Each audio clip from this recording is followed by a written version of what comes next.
Hello बच्चों, welcome back to my channel. I am Pooja and today we are continuing our class 10th standard sample question paper. So in this question paper we have already completed 33 questions of this sample paper. So if you haven't watched the first 33 questions, go check them out in my previous videos that are on my channel, or you can also select the playlist. तो चलिए start करते हैं. So right now we are on question number 34. A part. From a solid right circular cone whose height is 6 centimeter and radius of base is 12 centimeter. A right circular cavity of height 3 centimeter and radius 4 centimeter is hollowed out such that bases of cone and cylinder form concentric circles. Find the surface area of the remaining solid in terms of pi. तो हमें क्या निकालना है इसमें? Surface area of the remaining solid. ठीक है, और पाई की टर्म्स में निकालना है. तो सबसे पहले डायग्राम बनाते हैं. एक सॉलिड राइट सर्कुलर कोन है जिसमें से एक सिलेंडर को निकाला गया है. ठीक है, अब राइट सर्कुलर कोन की जो हाइट है, ये जो हाइट है that is 6 centimetre and radius of its base is 12 centimetre. Right circular cylinder की जो हाइट है इतनी, this is 3 centimetre and radius is 4 centimetre. इतना जो रेडियस है this is 4 centimetre and it is hollowed out such that the basis, और जो base है कोन के वो कॉन्सेंट्रिक सर्कल्स बना रहे हैं. देखिए ऐसे कॉन्सेंट्रिक सर्कल्स कैसे होते हैं? सर्किल के अंदर सर्किल.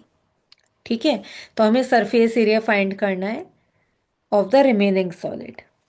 तो देखिए सबसे पहले सरफेस एरिया होगा क्या. पहले तो हम ये देखते हैं कि surface area of the remaining solid होगा क्या. तो सरफेस एरिया क्या होता है? अब हमने क्या किया, इस सिलेंडर को हमने बाहर निकाला. ये पार्ट अब हॉलो है, इतना पार्ट नहीं है. ठीक है, अगर कोई चीज़ हॉलो होती है तो हम उसके अंदर हाथ डाल के टच कर सकते हैं ना. जैसे आपके पास अगर एक ग्लास है, ठीक है, तो हम बाहर से तो टच कर सकते हैं, बाहर से तीनों साइड से टच कर सकते हैं, प्लस अंदर से भी हम टच कर सकते हैं. ठीक है, तो वही हमारा कर्व सरफेस एरिया होता है, टोटल सरफेस एरिया जो हम टच कर सकें. तो इसमें हम क्या क्या चीज़ का टच कर सकते हैं? देखिए ये बाहर का पार्ट हम टच कर सकते हैं. ये क्या है? This is the curved surface area of कोन. ये टच कर सकते हैं. और क्या कर टच कर सकते हैं? ये वाला पार्ट टच कर सकते हैं अंदर का. ये क्या है? सर्कुलर पार्ट, सिलेंडर का सर्कुलर पार्ट. जैसे कि हमने एक ग्लास बाहर निकाल लिया हो कोन में से, है ना. हमने क्या क्या किया, हॉलो कर दिया कोन को. और हॉलो क्या किसकी शेप में? सिलेंडर की शेप में. तो हम इसको भी टच कर सकते हैं ना, ये वाला जो पार्ट है सिलेंडर का. ये क्या है? ये है curved surface area of cylinder. और क्या टच कर सकते हैं? अब देखिए, एक हम ये वाला पार्ट टच कर सकते हैं, इतना.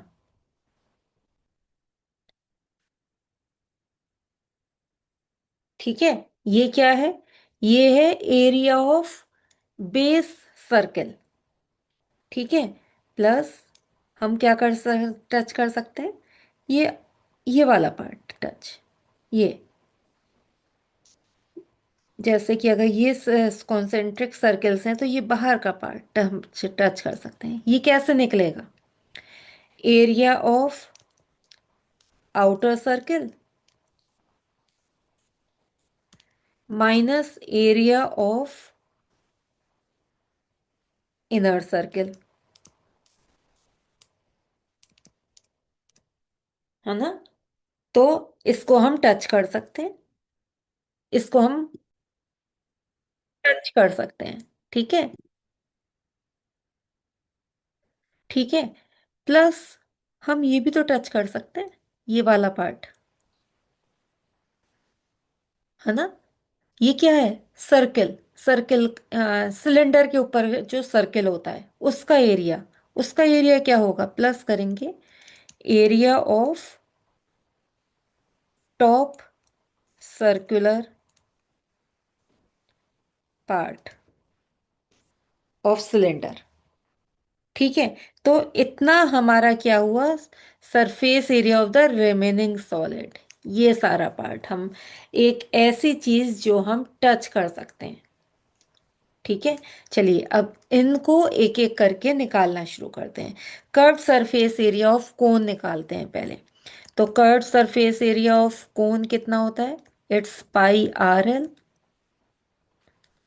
मान लीजिए आर, कैपिटल आर कोन का है और स्मॉल आर सिलेंडर का रेडियस है। ठीक है, अब एल कैसे निकलेगा?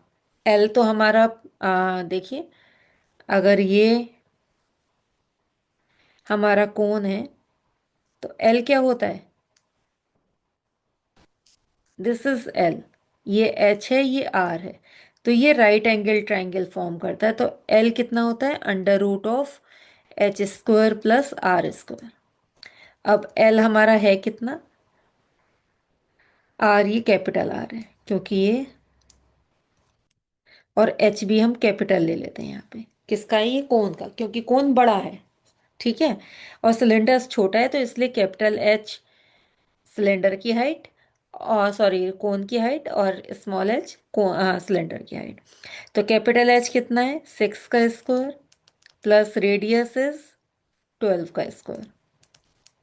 तो 144 प्लस 36 हो गया,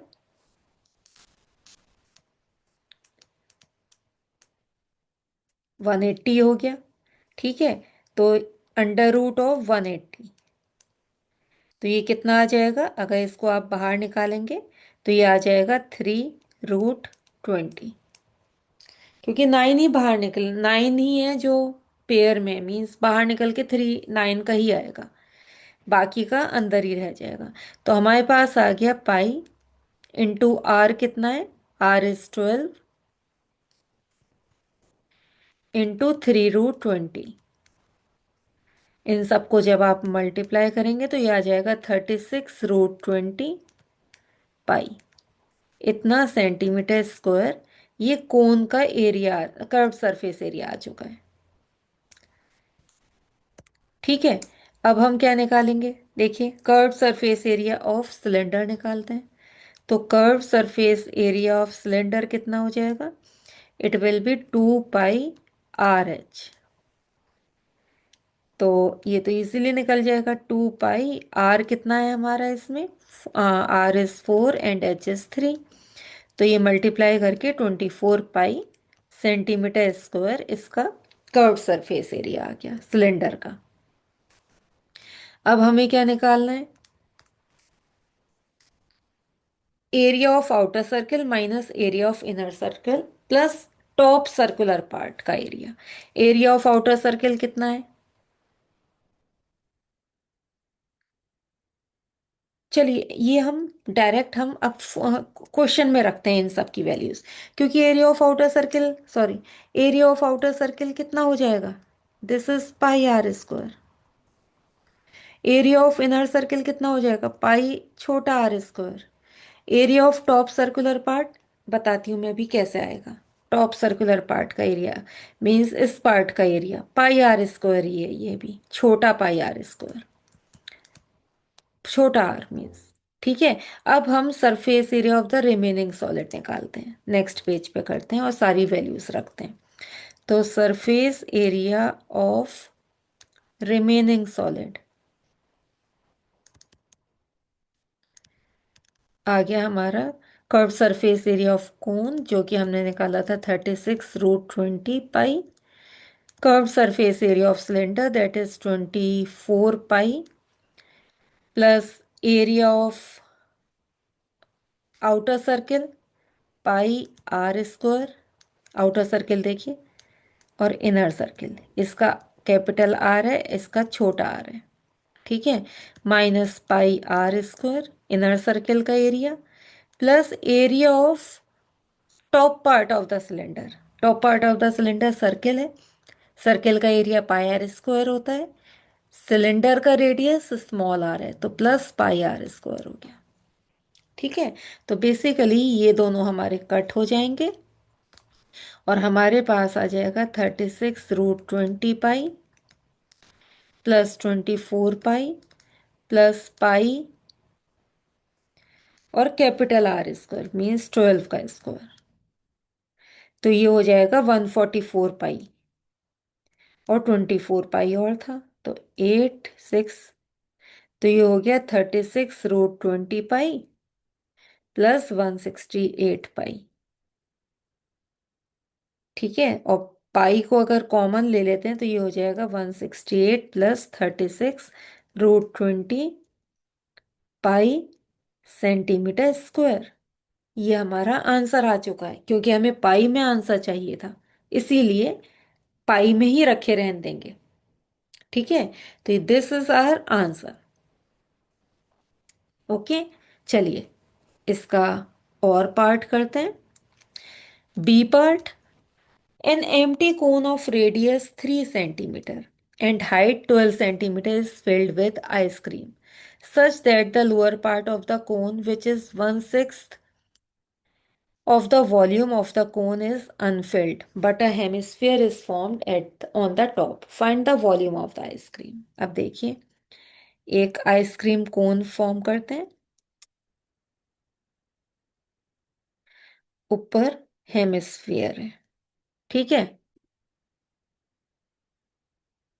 तो देखिए, इन्होंने कहा है an empty cone of radius, इसका रेडियस कितना है 3 सेंटीमीटर, हाइट कितनी है 12 centimetre, filled with ice cream such that, जो लोअर पार्ट है, इसका जो लोअर पार्ट है वो 1/6 part of the total volume of the cone Anfield है, एम्प्टी है।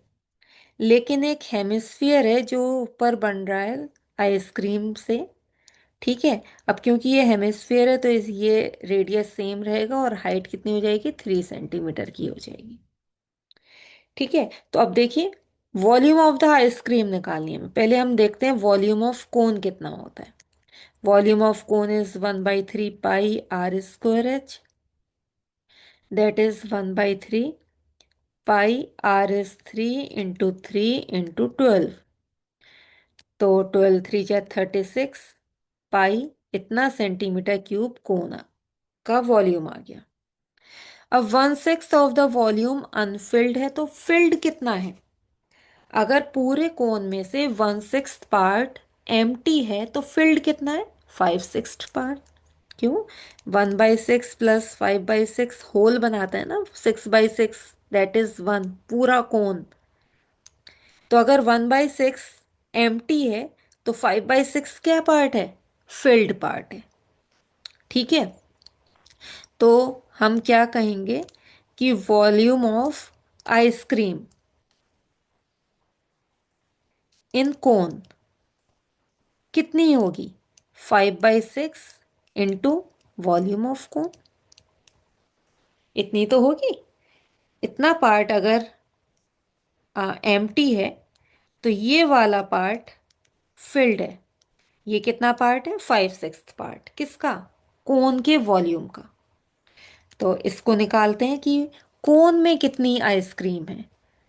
तो ये हो जाएगा 5/6 इंटू वॉल्यूम ऑफ कोन, अभी निकाला था 36 पाई, तो 6 से 6 कैंसिल, तो ये हो गया 30 पाई सेंटीमीटर क्यूब। इतनी आइसक्रीम, ये वॉल्यूम है आइसक्रीम की इन कोन, कोन के अंदर। अब वॉल्यूम ऑफ आइसक्रीम ऊपर भी तो है, in the hemispherical part. Hemispherical part में कितना है?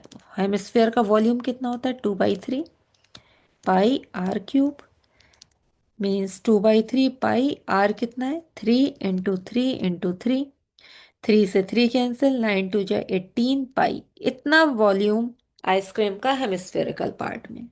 तो टोटल वॉल्यूम आइसक्रीम का कितना हो गया? टोटल वॉल्यूम ऑफ आइसक्रीम कितना हो गया?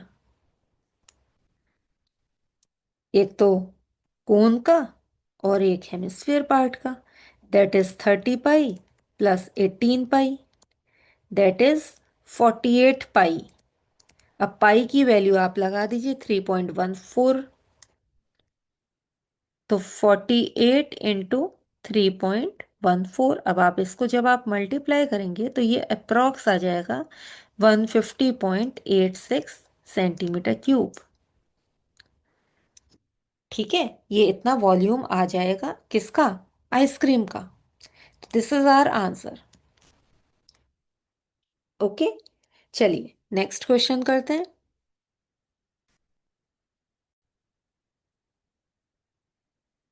Question number 35, A part. So if the mode of the following distribution is 55, देखिए आपको मॉड ऑलरेडी दिया हुआ है, mode is 55। Then find the value of X, देखिए एक्स का है यहाँ पे, ये रहा X. Hence find the mean, आपको इसमें मीन भी फाइंड करना है। तो आपको क्या क्या दिया हुआ है देखिए, mod of the frequency distribution is 55, 55 दे रखा है। तो अगर 55 मॉड है तो मॉडल क्लास क्या होगी? 55 देखिए कौन से इंटरवल में आ रहा है, इस इंटरवल में 55 आ रहा है। तो मॉडल इंटरवल क्या होगा, मॉडल क्लास क्या हो गई? It's 45 to 60। This is the model class. Modal class में लोअर लिमिट कितनी है? 45। क्लास इंटरवल कितना है? दैट इज h, इन दोनों का डिफरेंस 60 - 45, दैट इज 15।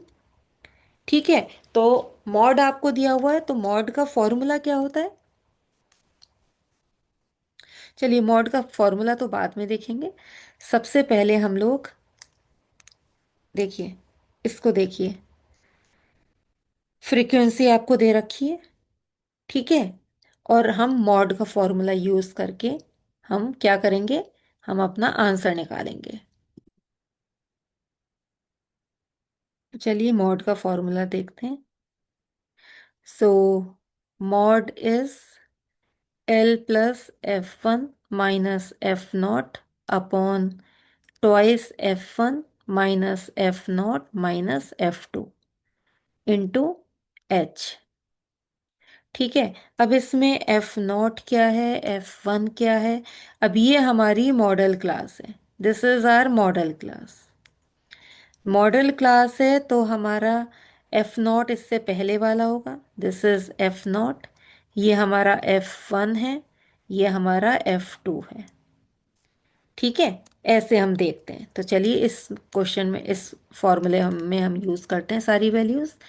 तो mod is 55, L is 45 plus F1 15 minus x upon 2x minus 15 minus 10 into H is 15।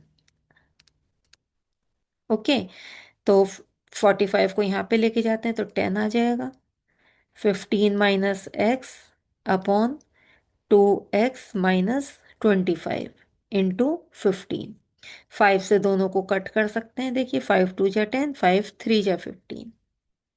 अब क्या करेंगे, क्रॉस मल्टीप्लाई कर देते हैं, 2 2 जा 4x माइनस 50 इक्वल टू 5। अब 3 से मल्टीप्लाई करेंगे इसको, 15 into 3 is 45 minus 3x x को एक साइड ले जाते हैं, कांस्टेंट को दूसरी तरफ, तो 7x इक्वल टू 95 आ गया।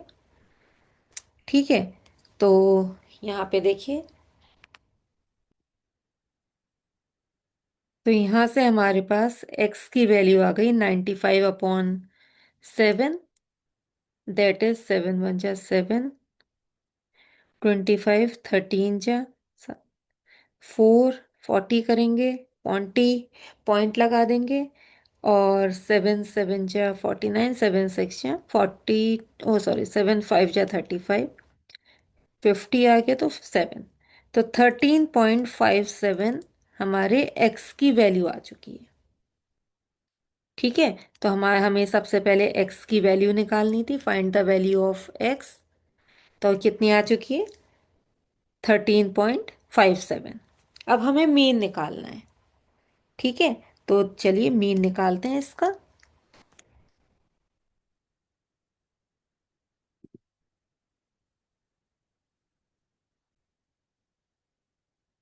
इस क्वेश्चन में हमने एक्चुअली थोड़ा सा गलत कर दिया, हमने F1 की वैल्यू गलत लगा ली यहाँ पे। ठीक है, देखिए हमारा F0 था x, F1 थी 15 एंड F2 थी 10। तो 15 - x तो सही लिखा है यहाँ पे, 15 - x, 2F1, 15 2 जा 30 हो गया यहाँ पे। ठीक है, -F0 is x, -F2 is 10, ये होगा। तो ये हमारा आ जाएगा 30, दिस इज 20 - x। अब 20 - x इधर गया तो दिस हो गया, ये हो गया 20 × 2 40 -2x इक्वल टू 45 -3x, ये सही है। अब आ गया हमारा, ये थोड़ा सा लाइन हमारी गलती हो गई, इसको हम नेक्स्ट पेज पे करते हैं। देखिए 40 -2x equal to 45 -3x। 3x को लेफ्ट में ले जाते हैं तो 3x - 2x इक्वल टू 45 -40। तो x की वैल्यू यहाँ पे 5 आ गई है। ठीक है, वो थोड़ा सा गलत हो गया क्योंकि हमने क्या किया, हमने यहाँ पे वैल्यूज थोड़ी सी डिफरेंट रख दी, है ना। और यहाँ पे हमने साफ साफ लिखा था कि F0 x है, F1 ये, यहाँ पे तो करेक्ट हो गया, लेकिन वहाँ पे वैल्यू रखते हुए हमने थोड़ी सी मिस्टेक कर दी। चलिए कोई नहीं, अब हम क्या करेंगे, हम मीन निकालेंगे। तो सबसे पहले अब हम टेबल फॉर्म करते हैं। इसमें हमें टेबल फॉर्म करनी पड़ेगी मीन के लिए। तो क्लास इंटरवल हो गया 0 to 15, 15 to 30, 30 to 45, 45 to 60, 60 to 75 and 75 to 90। Fi दे रखा है आपको 10, 7, x की जगह 5 रख देंगे, 15, 10 एंड 12, इनको ऐड कर देते हैं तो हमारा 59 आ जाएगा। अब इनकी मिड वैल्यूज निकालेंगे, सी आई की, एक्स आई लिखेंगे उसको। तो 0 और 15 के बीच का मिड पॉइंट क्या है, 7.5, 22.5, 37.5, 52.5, 67.5 एंड 82.5। ठीक है, अब हम क्या करेंगे, X I into F I निकालेंगे। मीन्स इन दोनों को मल्टीप्लाई करेंगे तो 77, मैं कैलकुलेटर से कर रही हूँ। ठीक है, आप लोग क्या करना, आप लोग मल्टीप्लाई करके करिएगा। ये आ जाएगा 187.5, 787.5, 675 एंड 990। इन सबको ऐड जब करेंगे तो आ जाएगा 2872.5। तो अब क्योंकि मीन निकालना है, एक्स बार क्या हो जाएगा, दिस अपॉन दिस। तो 2872.5/59, जब आप इसको डिवाइड करेंगे तो आ जाएगा 48.68। सो ये हमारा मीन है। ओके, हमने बहुत जल्दी किया ये वाला क्वेश्चन। क्यों? क्योंकि इसमें मल्टीप्लिकेशन ज़्यादा थी एक्चुअली। तो मैंने क्या किया, मैंने कैलकुलेटर से किया, लेकिन आप लोग आराम से कैलकुलेशंस करिएगा, अपने हाथ से कैलकुलेटर यूज़ मत करिएगा। So that's all for today. If this helped you understand better, don't forget to like, share and subscribe my channel.